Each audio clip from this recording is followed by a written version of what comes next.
Good evening, everyone. Welcome to the Sunday, July 26, 2026 edition of Douglas Now Live. I am Robert Preston Jr. in the Douglas Now studios on West Walker Street in Douglas. A couple of stories I want to talk about tonight. First of all, two news stories that we published this afternoon I want to talk a little bit more about in detail. And then one, which is a review of the new big budget Christopher Nolan film, The Odyssey, is a little bit of a labor of love for me. So I'm going to ask that you indulge me, if you will, in discussing that film. I'm going to talk about the things I liked about it, the things I didn't like about it. The reason I'm doing that is because I am an Odyssey nerd. I am actually a Greek mythology nerd, although I've forgotten a lot of stuff about mythology that I used to know. But The Odyssey is one of my favorite stories in antiquity, and it actually holds up quite well today. And I've been looking forward to this movie coming out for over a year. I was finally able to watch it last week, and there were some things I liked about it, some things I didn't like about it, and I want to discuss that. It will give me an opportunity to talk about something I enjoy talking about in a format that I don't get to a lot of times. So indulge me in that, if you will. First of all, I woke this morning to news that an accused murderer in Atkinson County had escaped from the Atkinson County Jail. Zuriel Miranda, age 32. Now, Mr. Miranda had been in jail since May of 2024. We actually did a story on his arrest and on the incident that led to his arrest. He was arrested on May 1st of 2024 and charged with malice murder, felony murder, and aggravated assault in connection with the death of Johan Romero, age 27, of Pearson. On Tuesday, April 30th, 2024, the Atkinson County Sheriff's Office requested the GBI to conduct a death investigation after receiving a 911 call reporting an unresponsive man found in a car on Wright Road near Axon. Deputies responded and found Romero dead in the car with gunshot wounds. They collected some evidence at the scene and led investigators to Miranda. They executed a search warrant at his home on Bullard Avenue in Pearson. During the investigation, he was arrested and booked into the into the Atkinson County Jail, where he has been until this morning. Now, authorities have not released a lot of details regarding Miranda's escape. We don't know how he got away. We do know that his wife's home has been under surveillance all day long. The GBI's had a helicopter in the air. There have been officers and agents searching on the ground throughout Atkinson County, and as yet they have not caught him and taken him into custody. So what the authorities are urging citizens to do is, of course, be diligent and be vigilant and be on the lookout. If you do see Mr. Miranda, this is the most recent photo that we have. If you do see Mr. Miranda, do not approach him. Call 911, report where you saw him and the circumstances around which you saw him, and let law enforcement respond and do their job. He is considered to be a dangerous person, and there's no reason to approach him on your own, try to detain him, or do anything like that. Simply call authorities and let them do their job. But we don't have much more information than that, other than a lot of people noticed significant law enforcement presence and significant law enforcement activity early this morning in Pearson. It has continued throughout the day and will continue until Mr. Miranda is apprehended. So once again, Zuriel Miranda, 32, accused murderer, escaped from the Atkinson County Jail. If we get more information, we will let you know. I know a lot of people want to know how it happened, and there are a lot of theories and a lot of armchair quarterbacking about what may or may not have happened with regards to the Atkinson County Jail. Not interested in getting into that. We're certainly not going to engage in trial by internet regarding that particular incident. He's out. They're working hard to try to find him and get him back in. And of course, given the circumstances of his incarceration and what he's accused of doing, it's a very serious crime, and he is considered to be very dangerous. So again, do not approach him. Everyone, be aware of your surroundings. Be aware of those who are around you. Take precautions if you are in Atkinson County. And again, if you see him, contact 911. Next story. Red light project in Douglas, beginning tomorrow. It is going to be, this work is going to take place at night between 7 p.m. And 7 a.m. And a contractor from the Department of Transportation is going to perform the work on these traffic signals. It is a $3.4 million project. It was awarded early this year. There are 6 locations along US 441. They always say US 441, State Route 31. And I don't know, I never call 441 State Route 31. It's just 441, all right? But it's US 441, State Route 31. There are also 5 locations along State Route 206. They will be starting at 441 south at West Ward Street. Other streets will be East Ashley Street and Bryan Street depicted here. There are 2 traffic signals on Bryan Street and 441. This is the one on South Bryan, again, standing there around the old Fernbank Malcolm's drugstore, looking south toward the railroad tracks. The work, again, will be done in the evenings. It will start tomorrow. So when you're riding through town tonight, pay attention to the contractors, pay attention to folks out there working, give them space to work and give them time to work. I'm quite sure the red lights are going to be disrupted. The normal flow of traffic might be affected a little bit because of this work, but it will be as painless as possible with it taking place at night. Now, we're expected to get some rain later on this week, so rain, of course, could impact the schedule. Might take it a little bit longer. Of course, if we escape the rain, it could be shorter. So, again, but when you're out and about at night, particularly from 7 p.m. to 7 a.m., you're on 441 and 206. Pay attention and look out for folks who are working. Part of the ongoing projects to improve transportation and improve our streets and our roads in the city and the county. So it's pretty cool. Again, you may not realize that red lights need to be upgraded, but they do. Now I know people are making comments they need to be synced with each other. I know what people mean when they say that, but I'm not sure how you can do that because of the way traffic flows, even one block over from 441 south to 441 north. I mean, it'd be very difficult to sync all of the red lights in town together. I like the idea of having the sensors that get tripped when traffic pulls up, when vehicles pull up to those red lights. So, if nobody is on the other side of the intersection and your light's green, it's going to stay green until somebody else pulls up. I like that a little bit better than being on a schedule every 2 minutes, every minute and a half, every 30 seconds, however long it is that the red lights change. So I'm not sure if any synchronization will be a part of this project or not. But it doesn't appear that flock cameras are a part of it. I've got some questions. People really worried about the flock cameras. Are flock cameras a part of this project? I do not think that they are. I believe this is just traffic signals. But that work will begin. So shouldn't be too disruptive, but it might cause a few slowdowns. And just it's worth paying attention and, again, being diligent as you drive through town.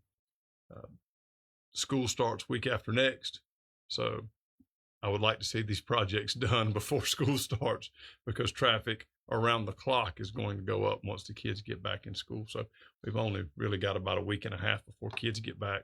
Teachers go back this week. They go back today. Tomorrow's the last day for teachers, the last free day for our teachers. So yeah, we go back before August 1, teachers do. That's kind of wild. So teachers have one more day. Probably never look forward to a Monday quite as much as they are looking forward to this one because it is the last day before they go back to work. Let's take a break. When we come back, I'm going to show all of you how intelligent I am by talking about ancient literature, stories of antiquity, the gods and the goddesses, and a little bit of literary criticism, if you will. We may be stretching that term a little bit regarding the new Christopher Nolan film, The Odyssey. Been out a little over a week now, getting good reviews, doing well at the box office. There's some things I like about it. some things I don't like about it. And I actually think my opinions are well founded here. All right. This is not me just, talking about, the lighting or the camera angles. We're going to get down below the surface a little bit and talk about some of the themes and some of the undertones of the film and what it means in a historical context. So allow me, if you will, to put my literary critic hat on for a few minutes as we discuss the Odyssey. We're taking a break, so this is a time, if you don't want to hear about that, you can log off. If you want to stay with us, we're going to have a fun discussion. We'll be right back.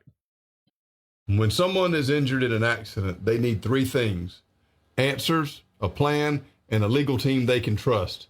That's what you get at the law office of Bruce Edwards in Douglas, along with a healthy dose of old school toughness and modern strategy to boot. We are here to help. Give us a call and let us work for you. Looking for design, printing, or shipping solutions? Stop by PostNet in Douglas or Waycross today. From business cards to signs and all small business and personal print projects in between, we've got your back with our full-service printing capabilities. We offer custom packing and shipping options through UPS, FedEx, and the U.S. Postal Service, so you can always choose what works best for you.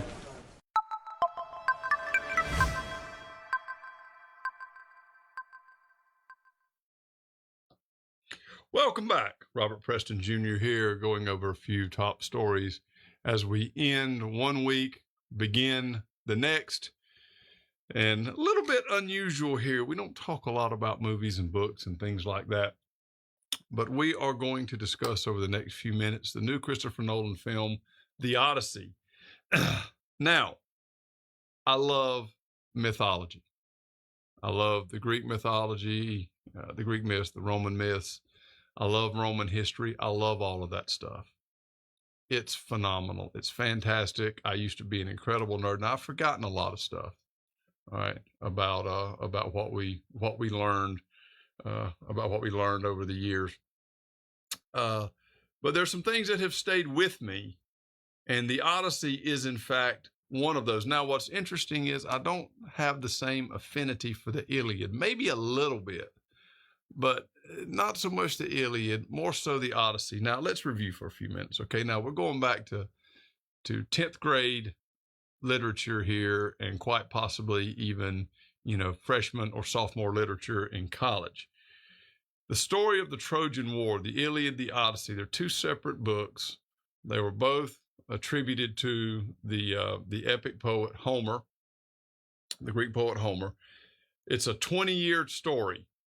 The Iliad and the Odyssey each take 10 years. The Iliad is the story of the Trojan War. The Odyssey is the story of Odysseus's travels from Troy back home to Ithaca, where he was king. Ithaca was a city-state.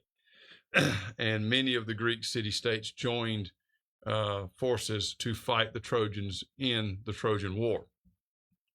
Odysseus is attributed to coming up with the idea of the Trojan horse. All right. The Greeks could not defeat the Trojans. The walls of the city of Troy were impenetrable. They fought for 10 years. They could not win the battle. All right. Then Odysseus came up with the idea of the Trojan horse, which was to fashion a tremendous horse, a gigantic horse. Greek soldiers got inside the horse. The Greek fleet sailed over the horizon out of sight. The Greeks presented the Trojan horse as a parting gift to the Trojans as they left. They said they were giving up, they were quitting, the war was over, they were going home. The Trojans rolled the horse inside the gates. When night fell, Odysseus, who was inside the horse, and other Greek soldiers climbed out of the horse, opened up the city gates. The Greek fleet had sailed back to the Trojan shoreline. The soldiers got out. They opened up the gates. The Greek soldiers went in and defeated the Trojans. Now, that is a very abbreviated version of what happened with that conflict, but that's pretty much it. So afterwards, everybody went back home, and Odysseus left with his ships and his men, going back home to Ithaca.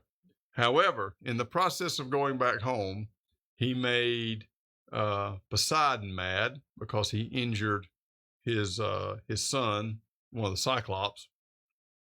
So Poseidon made it very difficult for Odysseus to get back home. It took 10 years. Now, which is where we get the idea of a long journey or some type of ordeal being an odyssey. All right. Now, Odysseus is a hero in the Greek tradition. All right. He's not a god.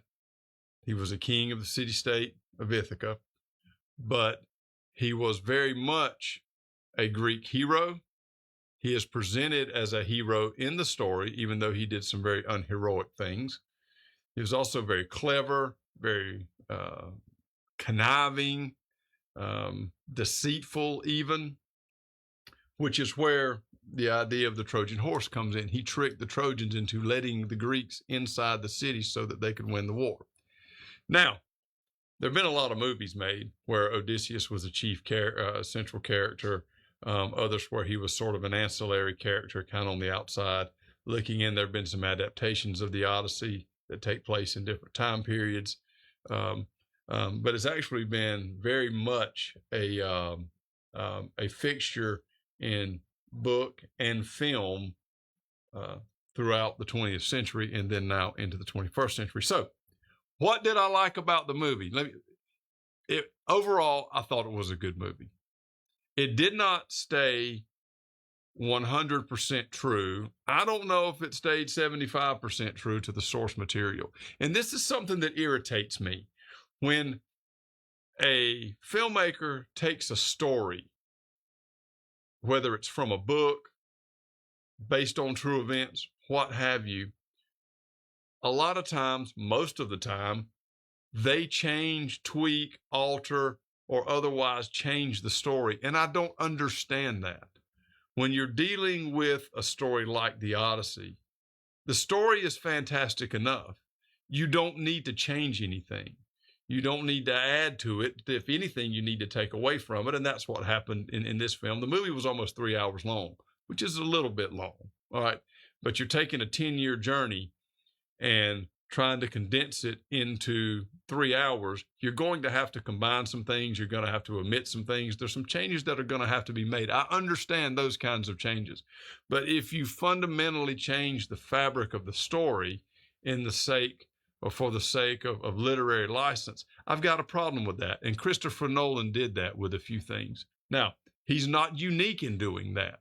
And I knew going in there were going to be some significant changes, and I was probably going to be irritated by them. So I tried to keep that into perspective. So let me tell you, first of all, what I did not like about the film. Overall, the biggest problem that I had was that Christopher Nolan emasculated Odysseus. He took him from a conquering, returning king and turned him into a whiny, crying, distraught, regretful shell of a person that he was. Now, Christopher Nolan's not the only one to have done that. There was a movie a few years ago that came out, about 2 years ago, called The Return. It starred Ralph Fiennes as Odysseus, and that picked up with Odysseus returning to Ithaca. So the Return omits all the other stuff that happened before and just shows what happened to Odysseus when he got back to Ithaca. And that movie, which is, I haven't seen it, but it's a pretty, by all accounts, it's a pretty good film, but it does the same thing. All right. Odysseus was a warrior. He led people into battle. He was deceitful, just as deceitful as he was during the Trojan War. He was also deceitful to his men on the way home and resulted in the deaths of several of his soldiers as they made their way back to Ithaca. So he led people into battle. People died because of his actions. Again, when they let the Trojan horse into Troy, because of Odysseus's idea, the entire city was sacked and a lot of people died, both combatants and non-combatants alike. So Odysseus was a person who was responsible for the deaths of a lot of people. However, in the book, that's never really a factor. He's not really shown regretting very much, and he's welcomed home once he gets there. He's welcomed home as a conquering king. And he shows that in the actions that he took in the climax. That's not what we see throughout the travels back in Christopher Nolan's film. We don't see that side of him. We see someone who is very sorry for what he's done. He's very conflicted. He certainly is not shown as a hero. All right.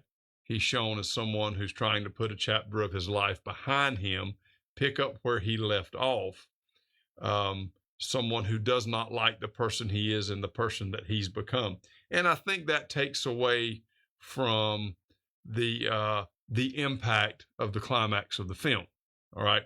So the neutering, if you will, maybe not the best word, of Matt Damon's Odysseus as he returns home is something that I really didn't like. I didn't like the depiction of Odysseus as someone who regretted the person he was instead of the conquering hero trying to get back home to his kingdom. Now, underneath that umbrella, there were a few other things that happened. I'm not going to nitpick the differences between the film and the movie in terms, or the film and the book in terms of the specific adventures that Odysseus encountered, okay? Because there's not enough time in the film to show all of them. They combined some things and, left some things out. But there were two things I had a problem with. First of all, when Odysseus landed on Circe's island, okay? In the book, he was there for a year.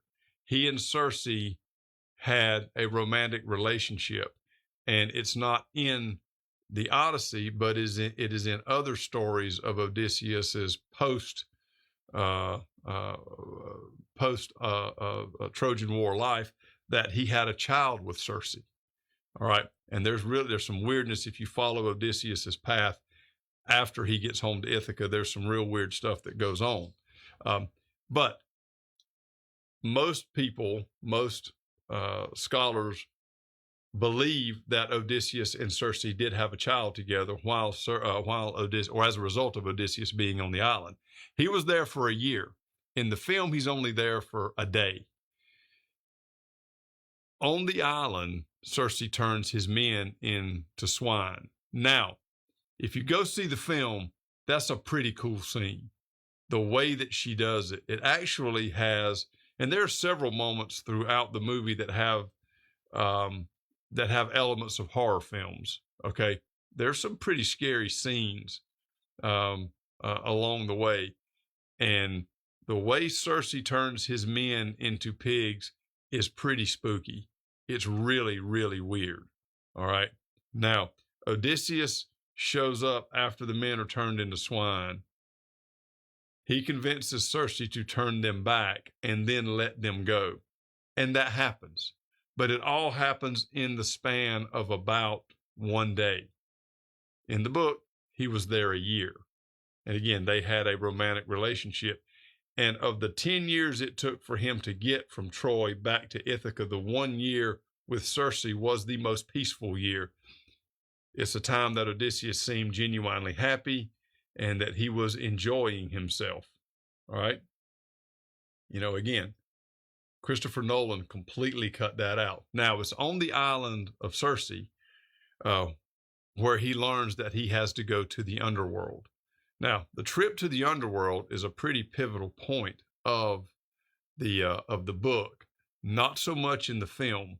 And I've always been fascinated with Odysseus's trip to see to the realm of the dead as it's told by Homer. It's pretty cool. All right. It's pretty cool. But it loses its significance in the film because, again, there's some of the mystical side of it that Christopher Nolan takes out. He took out a lot about Athena. In the book, Athena was Odysseus's protector and his advocate, and she was very active from the time he left Troy to the time he got to Ithaca. In the movie, not so much. Zendaya plays Athena. She shows up a few times, but she's really there just to kind of smile, nod, and hold Odysseus's hand. Literally. She doesn't do a lot. But in the book, there was a lot of interaction between humans and the gods and the goddesses and that kind of thing. Nolan cuts that out. He does go to the realm of the dead, but he doesn't go for the same reasons that he does in the book.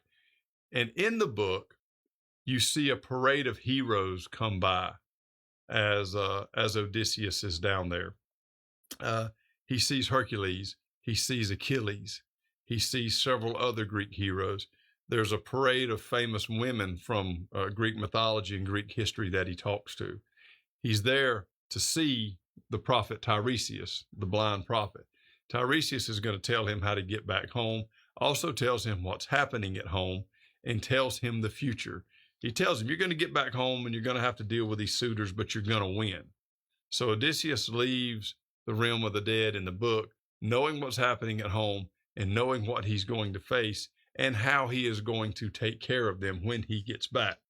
There's also an element of Odysseus's rebirth in the trip to the underworld.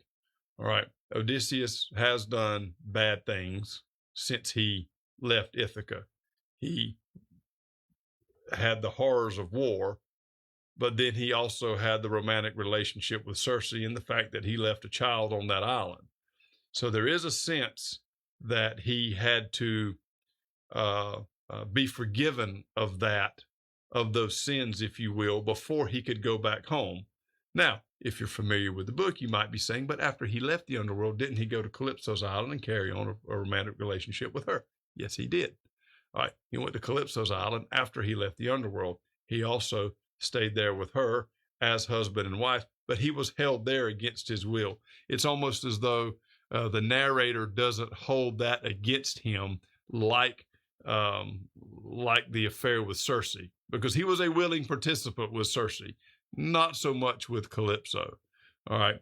But there's a sense when he went to the underworld, there's a greater significance other than him just seeing Tiresias. It was also a way of him dying and being reborn, if you will, after he emerged. All right. Plus, he gets updates on what happens back home. He talks to Agamemnon. He finds out what happened to Agamemnon upon his return from the war.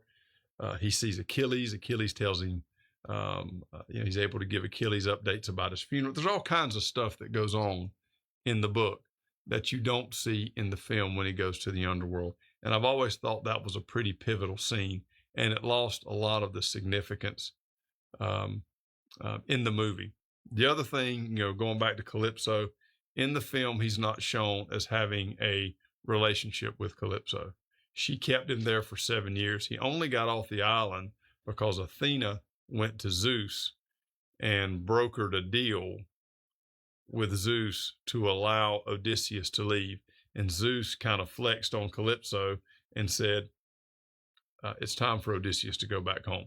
So she reluctantly agrees to let Odysseus leave her island.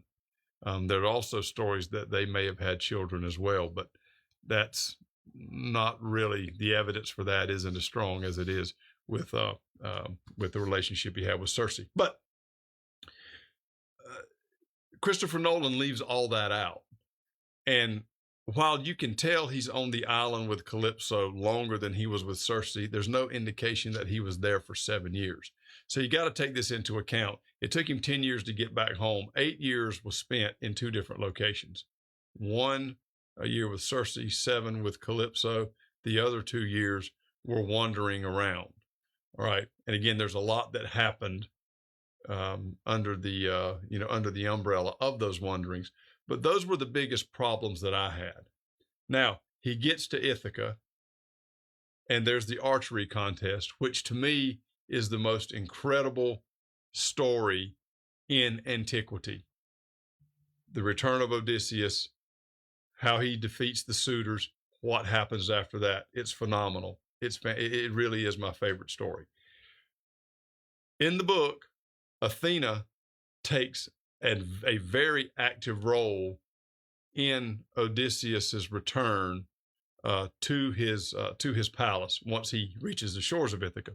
She disguises him as a beggar. There's none of that in the film. The archery contest, what's pretty cool, and actually the 1997 TV miniseries, The Odyssey with Armin Asante as Odysseus, does a much better job of showing this than Christopher Nolan's film did. After Odysseus wins the archery contest, he throws his cloak off of his shoulders, and Athena makes him look larger and younger and stronger than he actually is. And when he starts fighting the suitors, Athena is in the rafters of the banquet hall, and the suitors are throwing spears at him and trying to fight him, and she is directing those spears away from him. She is actually protecting him personally from the advances of the suitors. And because of her, he kills all the suitors. All right. He and his son Telemachus, because they kill the suitors. Right. You don't see Athena's involvement in Christopher Nolan's film. You don't see it in The Return either, should you watch that. So I don't know why they take that out. That's pretty cool. You know, when he's disguised as this old beggar, you know, and they're making fun of him. There's no way the old man can string the bow, and he does. And then he shoots it, you know, through the holes on the arrow, on the axes. And then they all look around, and he throws the cloak off his shoulders, and he's taller and bigger and stronger and younger, and he just wears everybody out. It's fantastic. It's incredible, but you don't get that. It's a little anticlimactic in the film. Now, those are the things I didn't like about the movie. What did I like about it? Because overall, I enjoyed it. I thought it was good, and I recommend people to go see it. Now, here's what I liked about it. The fact that with the technology that we have and the effects that we have, that you can take these Greek myths, and not just the Greek myths, but any of these old stories, these stories of monsters, and, you know, you have, you know, the six-headed monster, Scylla, and then, you know, the living, breathing whirlpool, Charybdis, and how you have to navigate that on the way home. You can take those monsters and turn them into real life, and we can see what that would have looked like and see how the characters interacted with those monsters as we go through the film. That's pretty cool. All right. You can read about this stuff and read the descriptions in the books, which does get a little bit boring and tedious from time to time, but you can bring that to life on the big screen and you can see it. And the way that Christopher Nolan did this with an enormous production, spared no expense, the way they shot it on IMAX, it's phenomenal. All right. It's really cool to see that. And hopefully it piques the interests of other filmmakers to do more with these myths, because the material's there. It's all there. You don't have to come up with an original story. You have to adapt what's there into a commercial product, which is a lot easier than coming up with an original story. But I would like to see more of that, because there's some really phenomenal stories in the Greek myths and in the Roman myths. And even you want to get into Norse mythology as well. There's some pretty cool stuff there. I mean, think about Thor, right? Think about Hercules. You know, we've had a couple of Hercules movies the last few years. All of that stuff is a part of the same tradition. So I hope what happens here is when you look at how visually stunning the Odyssey is and how commercially successful that it is, and the positive reviews that it's getting, that it will spark more filmmakers to bring these stories to life. I would just like for them to stay a little more true to the source material, because there's no reason to deviate. I would like to see Odysseus, you know, as the returning hero, the conquering hero, the person who won the biggest war in Greece's history. That's what I wanted to see. That's not what we get with the Odyssey. We still get a good film, but we don't get that. If you want to see that version of the Odyssey, then you have to take a look at the made-for-TV movie with Armin Asante, or you have to go back to Kirk Douglas. I believe it was Ulysses, which Ulysses is Odysseus in Latin. But watch that film from the 50s or 60s. That's where you'll see those characters. That's what I liked about it. It was fun. It was fun. But if you're familiar with the book, you're going to watch it and think, I wish they'd have done this. I wish that. that's what I got into. And actually, Zine and I watched it together. He's read the Odyssey. He's read the book. He studied it in college. And I asked him when he had it last fall, I said, please don't slough this off. There's a movie coming out. It's a really cool story. Read the book, take it seriously. I said, and if you want to impress your teachers, talk to me about what you're going to have to read next. And I can give you a Cliff Notes version, and then you can ask some questions and engage your teacher into some discussions that the other students will not be able to. It'll help you out with a grade. And he actually did that. And he had a lot of fun in that class. So the last time we did a video, I gave you guys a homework assignment. Where does the story of the Trojan horse come from? It does not come from the Iliad or the Odyssey. Not really. Homer mentions it a couple of times, but it's mentioned in passing as though you should know what he's talking about. The details that we have about the story, what we all believe to be true about the Trojan horse, does not come from the Iliad or the Odyssey. It actually comes from the Aeneid, which was an epic poem written by Virgil, which describes what happened to, I hope I'm saying his name right, Aeneas after the Trojan War. Aeneas was a Trojan soldier. After the fall of Troy, he left, got in a boat, and sailed to Italy. The Romans trace their history through Aeneas back to Troy. So the Romans, in Roman mythology, they're descendants of the Trojan warrior Aeneas. So Virgil wrote the Aeneid, which tells the story of Aeneas's travels after the fall of Troy. And in that book, in that poem, is where we get the details regarding the Trojan horse. So again, it doesn't come from the Iliad and the Odyssey. It actually comes from Virgil. So people who talk about outside characters and outside stuff coming into these stories, you have to keep in mind that it's all kind of a mix mash to some degree of several different sources that form the stories that we have today. But these movies have been pretty popular over the years. I made a little bit of a list. You have The Return with Ralph Fiennes, Jason and the Argonauts, which goes back to the 50s, which is still kind of the gold standard, even with its clunky stop action special effects. It was cutting edge at the time. That's kind of the film, the mythology film against which all others are compared, is to Jason and the Argonauts. I really enjoyed Clash of the Titans that came out with Harry Hamlin, who played Perseus back in the early 80s. That's a pretty cool movie. But again, it took a lot of different stories and even blended some Norse mythology into that tale. But it was pretty cool to see, to see the three witches and to see Medusa and to see the Kraken, which, the Kraken is part of Norse mythology, not Greek mythology, but to see it worked into the story in a way that made sense. It was pretty cool. That's a good film. And of course, and you all know this, I know you do, the most recent retelling of the Odyssey in its entirety is O Brother, Where Art Thou? If you did not know that, O Brother, Where Art Thou is the Odyssey in a modern setting. All right. Think about, I believe it was John Goodman. This is John Goodman's character in the Odyssey, in O Brother, Where Art Thou? He had an eye patch.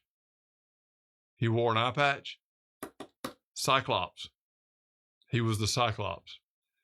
So yes, O Brother, Where Art Thou is the Coen brothers' take on the Odyssey put into a 20th century spin.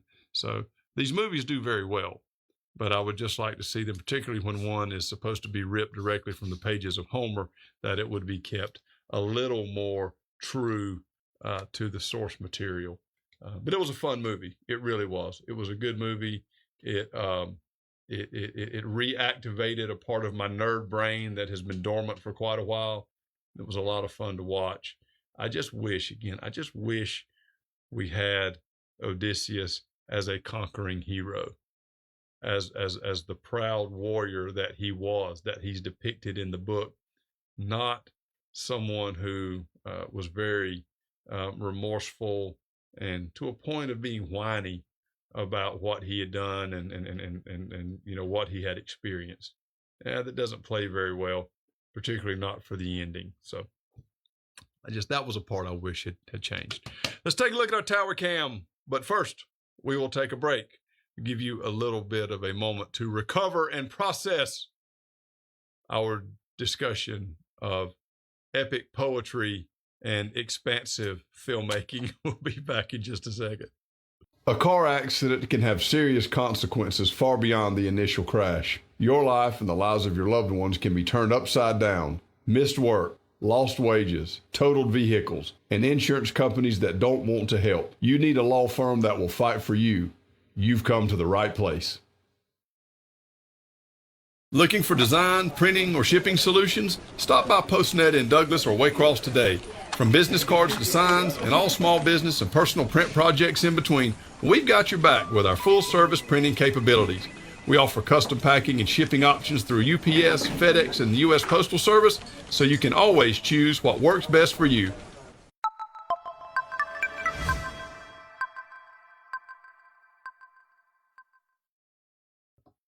Welcome back. Robert Preston Jr. here. We are wrapping up tonight. I want to thank you for indulging me with the opportunity to talk about the Odyssey. I hope you find it interesting. If you didn't, I apologize, but I do. I do enjoy the opportunity to discuss these kinds of things. Let's take a look at our tower cam. It's dark, 81 degrees outside. Had a little bit of a wind blowing. It felt good a few hours ago. A couple hours ago, right as the sun was going down, we were outside. It was a very nice evening. We've got some rain in the forecast this week. Gonna be hot as it has been. Then we get through next weekend, and about a week from now, it's going to start cooling off, and it should be significantly cooler that first week of August as the kids get ready to go back to school. Teachers start back on Tuesday.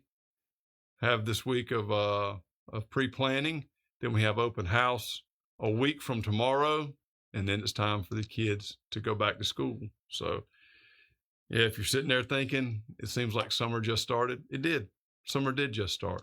We go back to school earlier and earlier and earlier, and I know we're never going to go back to the way it used to be, and that may be a good thing.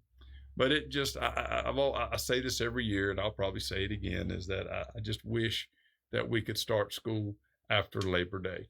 I just really do. I think you need that month of August. But nobody asked me what I think, and I understand. But such is the way things are. Teachers have one more day of freedom before they go back to school, and then the kids will return the week after next. So, again, for all practical purposes, summer is over. And of course, Labor Day weekend, you know, we had a football homecoming schedule. We still have a football game that weekend, but we had a homecoming schedule that weekend. That was a cause of consternation for many people. The fact that you had homecoming on Labor Day weekend, that has been changed. So there will not be homecoming on Labor Day. You're going to move it up, a month or so when we get into the region schedule. That would be the Northside Warner Robins game will be homecoming now. So I think that was the right call. Good on the school system, the athletic department, for changing that. That you don't need to have homecoming on Labor Day weekend. That's not a good idea. It's not a good look. It's not the operative thing to do. So I'm glad the school system backpedaled on that and rescheduled homecoming. So again, Labor Day weekend is a pretty significant weekend, and really summer does truly end.